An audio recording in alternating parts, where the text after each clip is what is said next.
Hello and good afternoon. How are you doing? I'm great, thank you. How are you? Very, very, very well, because I get to talk to a seed expert. I mean, my whole entire radio career has been based on, I talk so much about planting seeds and that you've got to become that seed and provide that seed. And so to see a book like this, Jennifer, that says what we sow is so really in line with how we as human beings need to start respecting a lot more seeds, including ourselves. Amen to that. Man, how did you even get wrapped up into this journey? Are you a farmer?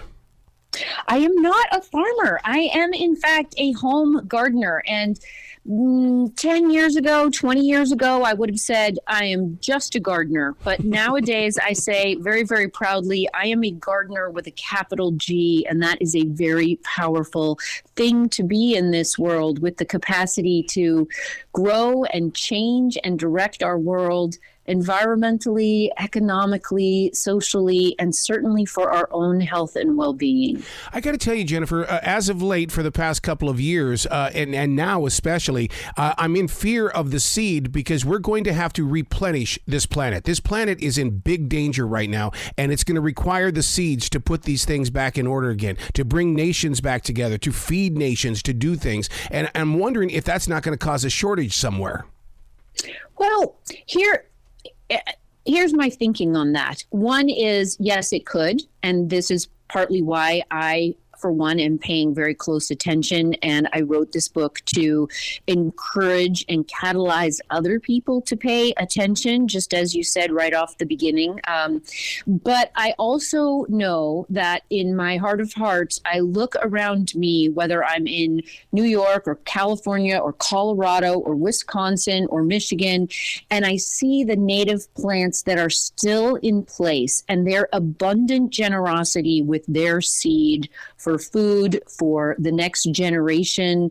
And I trust that we still have the full capacity to take better care and to turn things around. I'm so glad that you said the native plants, because in 1997, when we replenished this forest in South Charlotte, North Carolina, I went to the state and I said, I have to have only North Carolina trees. And it has to be that way because I need the owls back. I need my deer back. I need all of everything that was Carolina before you decided to come in here and put up houses.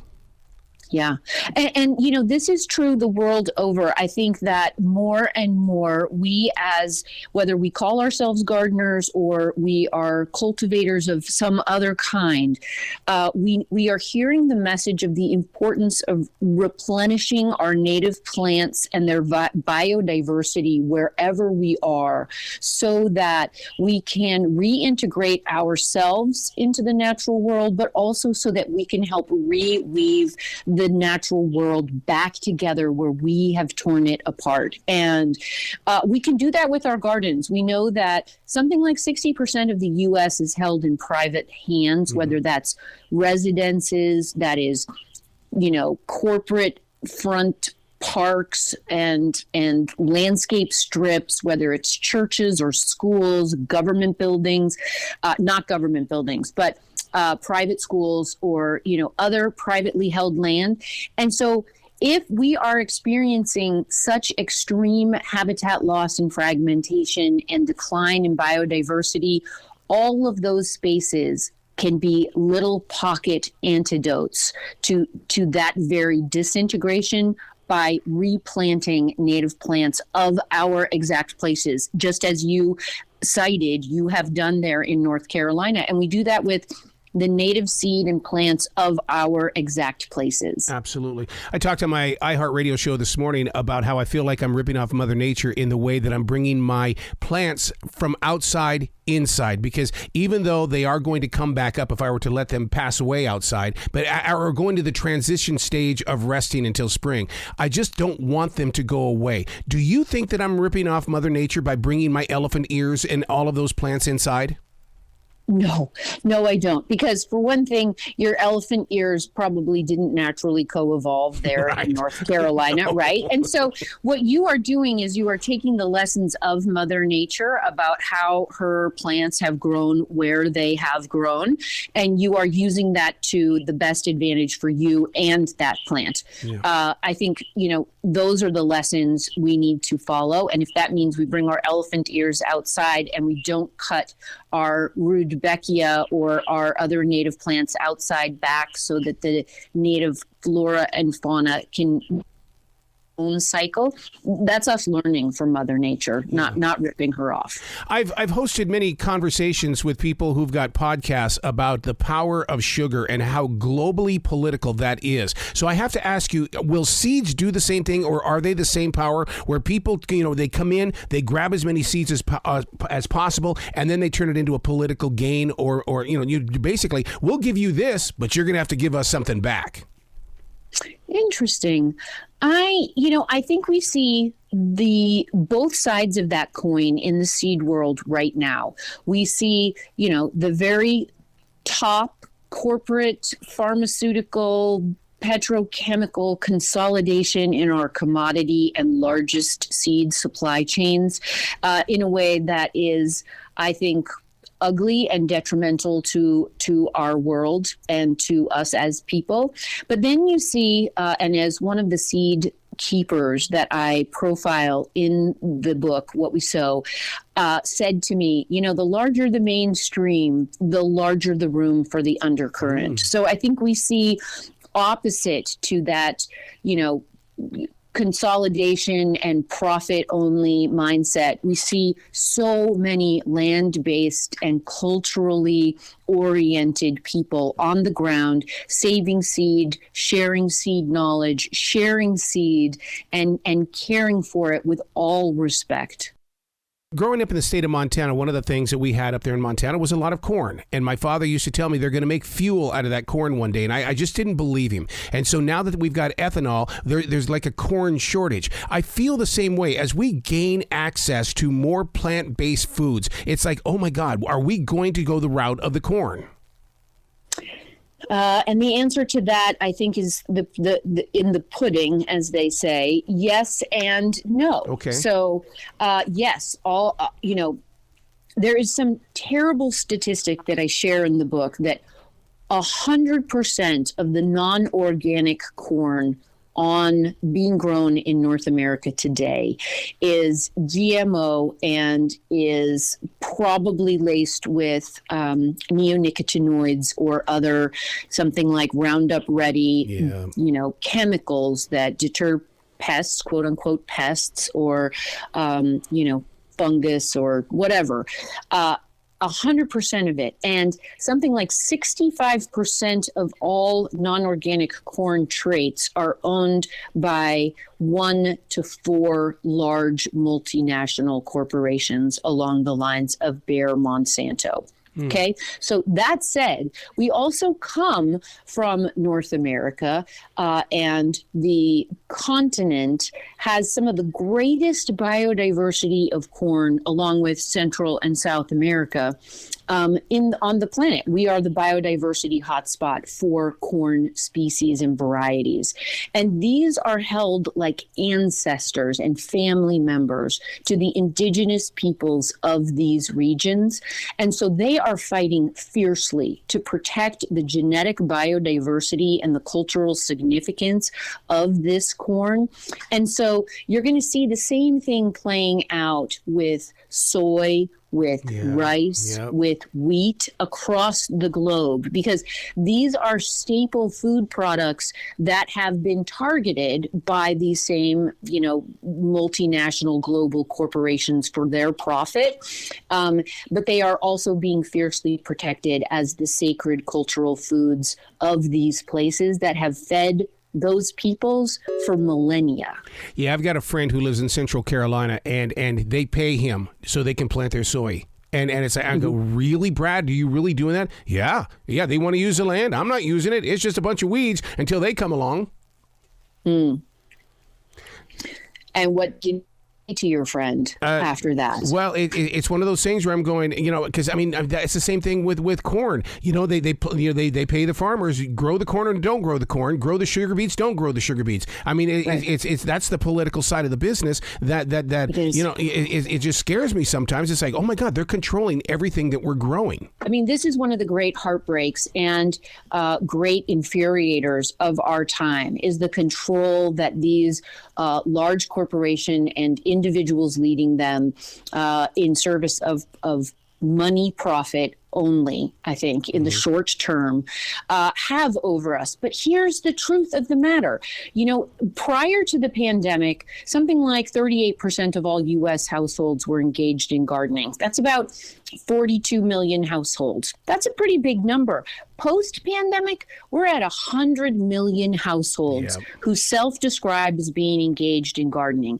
So if we all decide that that is not the value we want to hold up in this world, and we stop buying what they're selling, we have real economic power in making that decision for ourselves to say, you know what, I'm not going to buy those 18,000 chemicals that are available at Home Depot and Lowe's. I'm not going to buy corn or soy or rice or wheat that has been modified and then not given any proper oversight and is contaminating the genetics of our continent. I am not going to support this kind of land policy and economic regulation or lack of regulation in our world. And if we stand up as a cohort, even if half of us stand up as a cohort and say, I'm not buying what you're selling, they will change their ways. Yeah. I'm so glad that you brought up the chemicals, because I'm one of those people that I won't kill an ant. I will not kill a termite, but I will coax them to move deeper into the forest away from where the human is. But I will not use chemicals in this forest whatsoever.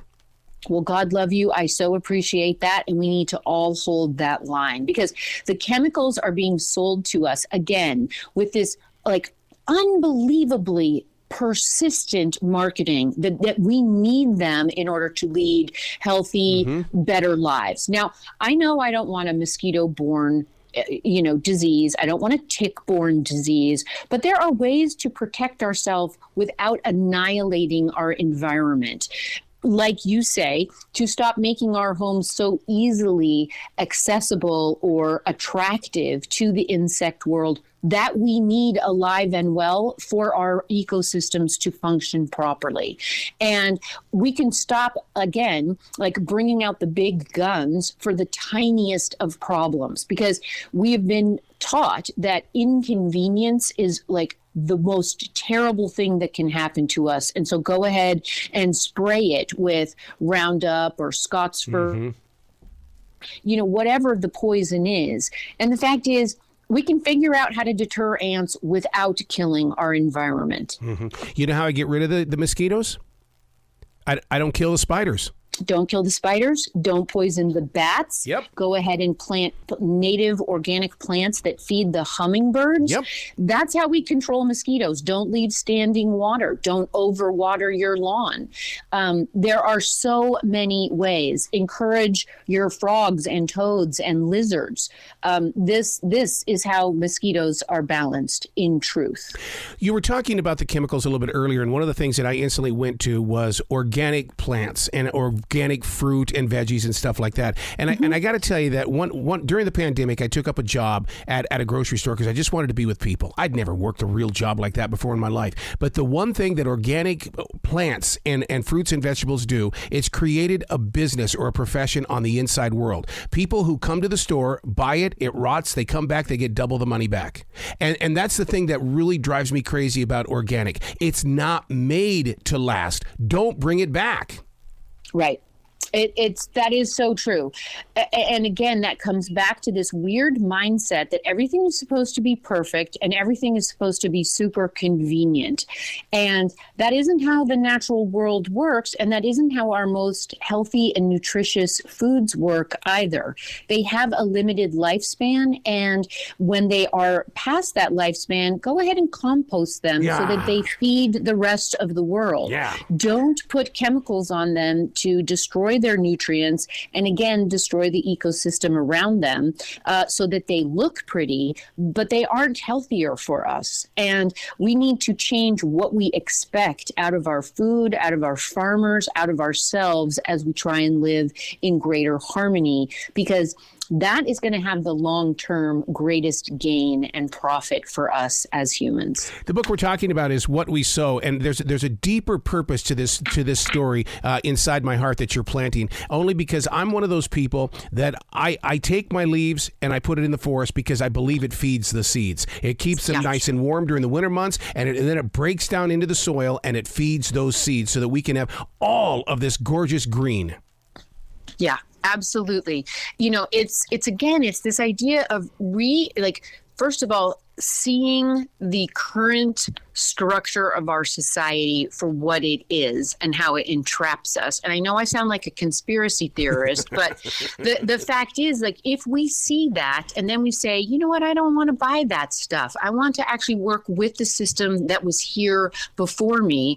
And we decide that we can actually put in a little effort and have this deeper relationship. And so everything doesn't have to be perfect and or quote unquote perfect and or convenient, because it's a much more gratifying relationship when we do that. And so when we understand that the tree dropping its leaves or the shrub dropping its leaves has done this since its 365 million years of coevolution on the planet to feed the insects and the mycorrhiza and the soil underneath it so that the tree is then healthy again the next year. It is not a mess, quote, and we're supposed to clean it all up, because if we do that, we take food away from the tree, we take food and support and habitat away from all of the ground nesting pollinators and mycorrhiza that then feed the whole system. And so we've been interrupting that system for going on 70 years now, since at least the 1950s, because we've been sold this idea of like tidiness and being neat freaks. And we're just making extra work for ourselves and destroying the systems that feed us at the same time. I got to tell you, just the other day, a gentleman brought back some potatoes, and they were the eyes of the potatoes were starting to sprout. I looked at that guy and I said, you know, in the state of Montana, when we grew our family garden, those eyes meant food for tomorrow. And that you should not be saying yuck and oh my God, how is that? How do you sell this stuff? Dude, that's food. That's good. Put it in the ground, dude. That is regeneration happening right in front of you. Go use it. Right. You know, that's like the ends of a carrot. You know, the ends of a carrot where you put it in the water and it gets root. Put it in the ground. Right. Put it in the ground. It is the root. Or better yet, if you forgot to harvest your carrots and you have a big one that's sort of tuberous and fibrous in the ground, leave it there. And the next year, the greens are going to come up and it's going to set flower and seed, and then a seed grower for carrots, like going forward through all the seasons. It's cool. The book is coming out at such the perfect time. Like I said, I mean, they're going to have to rebuild Ukraine, and Ukraine is known for all of its how it's fed so many chunks of the world, and so what you're doing is that you're kind of opening up our hearts to the importance of the seed and how that seed really does feed the world. Yeah. And, you know, I think the pandemic, it had some weird silver linings mixed in with all of its tragedy. But I really saw this moment, at least for myself as a gardener, as this opportunity to see more clearly the systems that I was taking part in and say to myself, is it the best idea that all of our food is shipped thousands and hundreds of miles? And is it better perhaps that I seek out the farmers who are growing grain in my own area, growing the specific grains that do well in my area, or the other kinds of produce, and supporting them so that in the event of a global shutdown like we experienced, we have these healthy local economic and food systems that can support us in balance with the global supply, right? Like, I'm not going to grow everything I need right here, but you can certainly grow almost everything you need to survive perfectly well. I just want to be able to grow rhubarb here in the South. I mean, I really do, because, I mean, I love raw rhubarb. And to me, that right there was the candy of my childhood. Oh, you just made my mouth water. Rhubarb is so good. And there are certain places that grow it really well. Thankfully, if you can't grow it really well, there are those wonderful people who grow it and preserve it for the rest of us to make good with. But yeah, I love rhubarb. Me too. So where can people go to find out more about you and give you some love? Well, you can find me at cultivatingplace.com. I have a public radio program and podcast. The program is syndicated across the country, and the podcast is wherever you find your podcasts. You can go to my website, cultivatingplace.com, to subscribe to the podcast or look at the books. And if you happen to buy What We Sow or either of my other books anywhere besides my website, and you would like a signed book plate to go in your book, just drop me an email, cultivatingplace@gmail.com, and I'd be happy to ship one off to you in an envelope and just engage with you about these things we really want to grow our world into. Yeah, because when you start taking care of your soil, you've now invested more in your home. I realize put up a new wall, put up a room here and there and stuff like that, and fix things on the inside. No, take care of your soil too, because you will have a love for this planet like nothing else. Like nothing else. I so agree. Amen to that. That's like when these people call up and they go, hey, are you interested in selling your house? $7 million, okay? Because you have no idea how much I've put into this land. Well, there is that, yes. You got to come back to this show anytime in the future. The door is always going to be open for you. Oh, thank you so much. It's been such a treat to speak with you, and happy autumn down there in North Carolina. Absolutely. 42 degrees last night. Oh, yeah. Oh, yeah. Oh, yeah. Oh, enjoy. Well, you be brilliant today, okay? All right. Thank you so much. Appreciate it.